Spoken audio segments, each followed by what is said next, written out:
Hello dear students, एक बार फिर स्वागत है आपका यूट्यूब चैनल मोरर एडुहब कोचिंग क्लासेस में। देखिए, फिजिक्स के पिछले लेक्चर में मैंने आपको चार्जेस के बारे में बताया था। चार्ज यानी कि जब कोई ऑब्जेक्ट के अंदर इलेक्ट्रिसिटी प्रेजेंट होती है तो उस दौरान उस ऑब्जेक्ट को चार्ज या इलेक्ट्रीफाइड कहा जाता है। जैसे मोबाइल फोन की बैटरी के अंदर जब इलेक्ट्रिसिटी प्रेजेंट रहती है तो within that time, during that time, the mobile phone और that battery is known as charged. देखिए, फिजिक्स में चार्ज को Q से रिप्रेजेंट किया जाता है, कैपिटल Q और स्मॉल q से। कैपिटल Q और स्मॉल q दोनों में से किसी से भी रिप्रेजेंट कर सकते हैं, कैपिटल Q से या स्मॉल q से। अब जब बात चार्ज की हो गई तो इन चार्जेस के बीच फोर्स ऑफ अट्रैक्शन और फोर्स ऑफ रिपल्सन के बारे में भी बात की गई थी कि दो चार्जेस एक दूसरे पर अट्रैक्शन या रिपल्सन फोर्स लगाते हैं। अपोजिट चार्जेस एक दूसरे को अट्रैक्ट करते हैं और सेम चार्जेस एक दूसरे को रिपल करते हैं, अर्थात समान आवेश एक दूसरे को प्रतिकर्षित करते हैं, असमान आवेश एक दूसरे को आकर्षित करते हैं। जब आकर्षण और प्रतिकर्षण होता है तो उस दौरान आकर्षण बल या प्रतिकर्षण बल लगता है। इस बल को कैसे कैलकुलेट किया जाए, किस मेथड से या किस फॉर्मूले से इस बल की गणना की जाए, इसके लिए चार्ल्स ऑगस्टिन कूलॉम साहब ने एक डेरिवेशन तैयार किया जिसे कूलॉम्स इनवर्स स्क्वायर लॉ के नाम से जानते हैं। कूलॉम्स इनवर्स स्क्वायर लॉ के नाम से जाना जाता है। इस और डेरिवेशन का मकसद था कि कैसे किस तरीके से दो पॉइंट चार्जेस के बीच कैलकुलेशन किया जाए जिससे फोर्स का कैलकुलेशन करना आसान हो जाए। 1785 में चार्ल्स ऑगस्टिन कूलॉम्स ने थ्योरम बनाई। जरा हम पढ़ लेते हैं कूलॉम्स इनवर्स स्क्वायर लॉ। उन्होंने कहा कूलॉम्स इनवर्स स्क्वायर लॉ में देखिए जरा क्या स्टेटमेंट है। कूलॉम साहब ने कहा कि कोई भी दो पॉइंट चार्जेस जिनके चार्ज कम हो, जिनकी वैल्यू कम हो, इसलिए हम उन्हें पॉइंट चार्ज कह रहे हैं, जिनका मैग्नीट्यूड कम हो, तो कोई भी दो पॉइंट चार्जेस पहले मान लेते हैं Q1 और दूसरा Q2, दोनों पॉजिटिव हो सकते हैं, दोनों नेगेटिव हो सकते हैं, एक पॉजिटिव एक नेगेटिव हो सकता है, पहला नेगेटिव दूसरा पॉजिटिव हो सकता है। देखिए, जब दो पॉइंट चार्जेस एक दूसरे से r दूरी पर स्थित हों, यानी कि दो पॉइंट चार्जेस को एक दूसरे से r डिस्टेंस पर रखा गया हो, तो उनके बीच लगने वाला बल, जिसे हम आकर्षण या प्रतिकर्षण बल कह सकते हैं, तो दो पॉइंट चार्जेस के बीच लगने वाला आकर्षण बल क्या कह रहे हैं कूलॉम साहब कि जब दो पॉइंट चार्जेस एक दूसरे से r दूरी पर स्थित हों तो उनके बीच लगने वाला आकर्षण या प्रतिकर्षण बल दोनों पॉइंट चार्जेस के वैल्यूज के मल्टीप्लाई के डायरेक्टली प्रोपोर्शनल होता है, यानी कि F इज directly proportional to Q1 into Q2। इसे हम इक्वेशन 1 दे देते हैं। क्या कहा पहला स्टेटमेंट उनका कि दो पॉइंट चार्जेस के बीच लगने वाला बल उनके जो है मैग्नीट्यूड के मल्टीप्लाई के डायरेक्टली प्रोपोर्शनल होता है। सेकंड स्टेटमेंट कहा कि दूरी जो रहती है उनकी दोनों पॉइंट चार्जेस के बीच की दूरी के वर्ग के व्युत्क्रमानुपाती होता है, इनवर्सली प्रोपोर्शनल होता है। When two point charges are at the distance r from each other, then the force act between them is directly proportional to the product of their magnitude and inversely proportional to the square of the distance between them। देखिए, inversely proportional का मतलब है opposite. जब distance ज्यादा होगी force कम लगेगा, distance कम होगी, force ज्यादा लगेगा, अपोजिट होता है। हम दोनों को मिला लेते हैं। ऑन कंबाइनिंग बोथ स्टेटमेंट्स, दोनों स्टेटमेंट को हम अगर मिला दें तो F इज डायरेक्टली प्रोपोर्शनल हो जाएगा Q1 Q2 upon R square के। हम इस प्रोपोर्शनल का चिन्ह हटाएं तो कोई कांस्टेंट लेकर आना होगा, Q1 Q2 upon R square. इसे हम इक्वेशन थर्ड कह सकते हैं। तो ये है कोई कांस्टेंट वेयर के एक कांस्टेंट, जहां के एक नियतांक है, के एक नियतांक है। अब हम समझते हैं डिफरेंट सिचुएशन में कैसे हम कैलकुलेट करें। देखिए के की वैल्यू दोनों पॉइंट चार्जेस के बीच के मीडियम पर डिपेंड करती है। मीडियम से मतलब है कि दोनों पॉइंट चार्जेस के बीच कोई भी मीडियम, जैसे वायु एयर हो सकती है, लकड़ी, बुरादा, कागज, फॉग, कुछ भी उपलब्ध हो सकता है।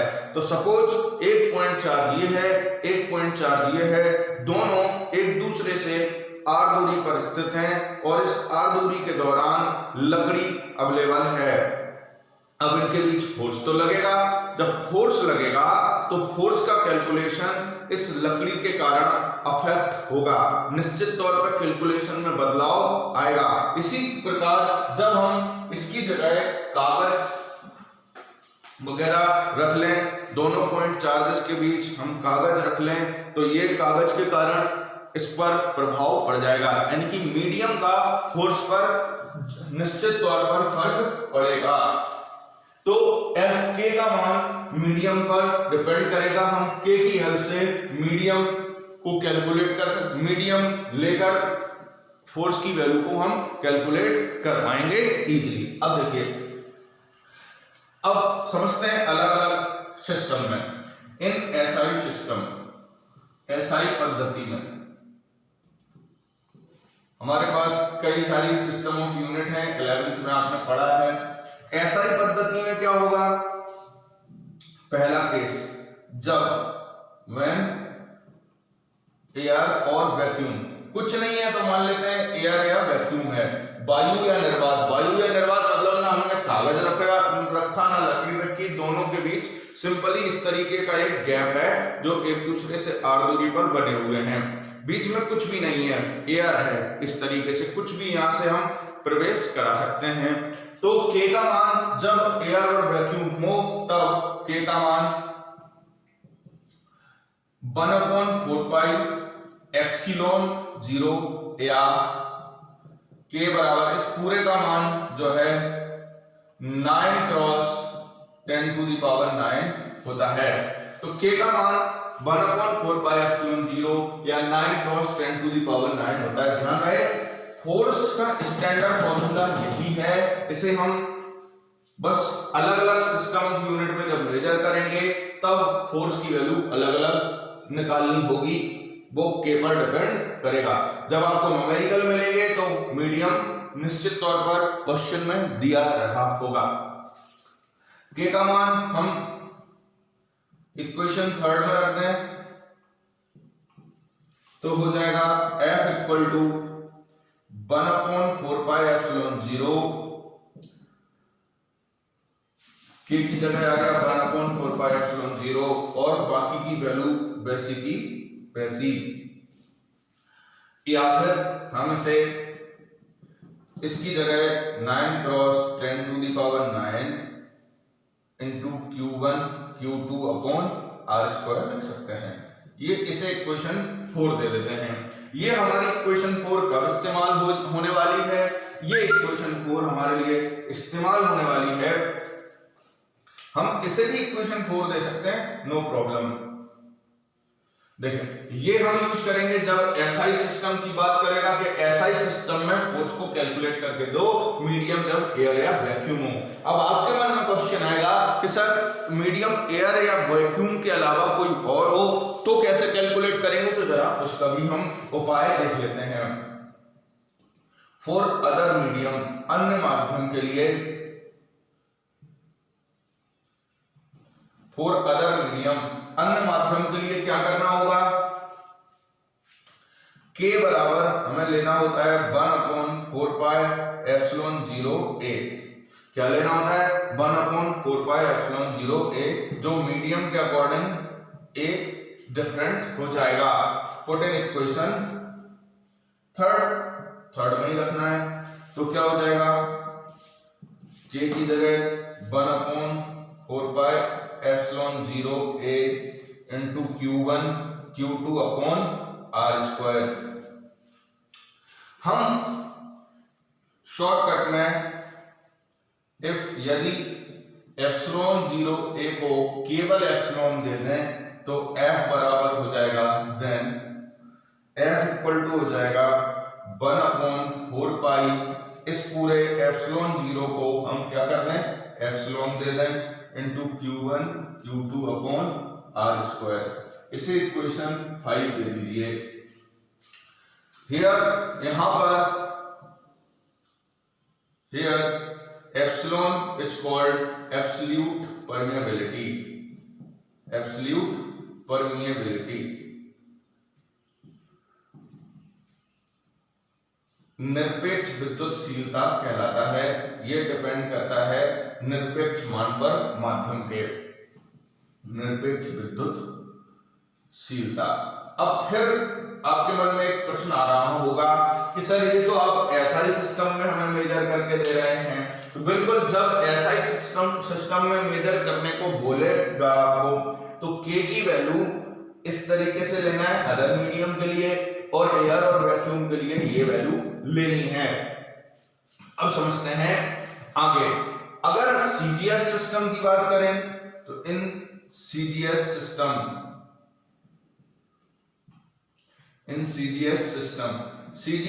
में कैसे होगा, सीजीएस सिस्टम में फिर वही कंडीशन कि जब एयर और वैक्यूम हो, तब एयर या वैक्यूम हो माध्यम के तौर पर, तब k बराबर हमको 1 लेना है। कितना लेना है, 1 लेना है। कितना लेना है सीजीएस सिस्टम में, 1 लेना है। इसको इक्वेशन थर्ड में सब्स्टिट्यूट आप कर दीजिए, तो F इक्वल टू क्या हो जाएगा, 1 into q1 q2 upon r²। 1 का मल्टीप्लाई करेंगे तो यही आएगा। तो सीजीएस सिस्टम में और इजी हो गया आपके लिए। ध्यान रहे मेन इक्वेशन हमारे लिए इक्वेशन नंबर 3 ही है। अब जो है कोई अदर मीडियम हो, फिर आपके मन में क्वेश्चन आया फॉर अदर मीडियम, तो फॉर अदर मीडियम देख लीजिए। कोई अन्य माध्यम हो तो क्या करना है, फॉर अदर मीडियम k बराबर आपको लेना है 1/a। इसे इक्वेशन 4 में थर्ड में रख दीजिए, तो क्या हो जाएगा, F equal to 1/a into q1 q2 upon r²। That's it. ये है सीजीएस सिस्टम। तो ये चीज हमने सीखी कि किस तरीके से Coulomb's inverse square law mainly तो थर्ड इक्वेशन तक डेराइव होता है, लेकिन एग्जाम में कभी कभी एसआई सिस्टम में भी मेजर करने को बोलते हैं, कभी कभी सीजीएस सिस्टम में भी मेजर करने को बोलते हैं, और नहीं बोलते हैं तो इनके फॉर्मूले यूज करके न्यूमेरिकल्स आपको सॉल्व करने को दे सकते हैं।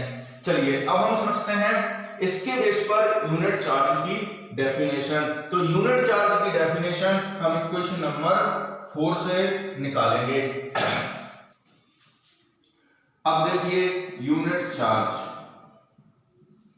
एकांक आवेश को भी डिफाइन करने को आ सकता है, एकांक आवेश या इकाई आवेश, यूनिट चार्ज, इकाई आवेश या एकांक आवेश या एकक आवेश।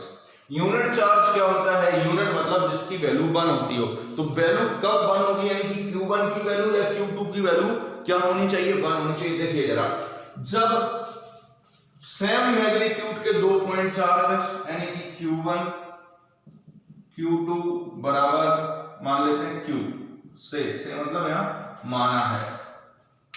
तो जब सेम मैग्नीट्यूड के दो पॉइंट चार्जेस एक दूसरे से 1 मीटर की दूरी पर रखे हों और उनके बीच लगने वाला बल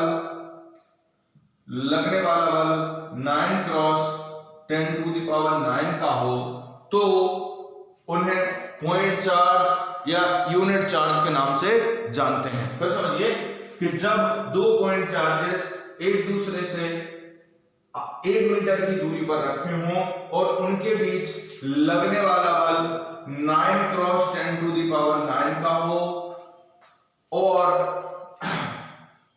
तो उन्हें जो है यूनिट चार्ज यानी कि एकांक आवेश कहा जाता है। जरा समझ के देख लेते हैं कि यूनिट चार्ज यानी कि कुल मिला के 1 वैल्यू होनी चाहिए तो यूनिट चार्ज होगा। Put in equation 4।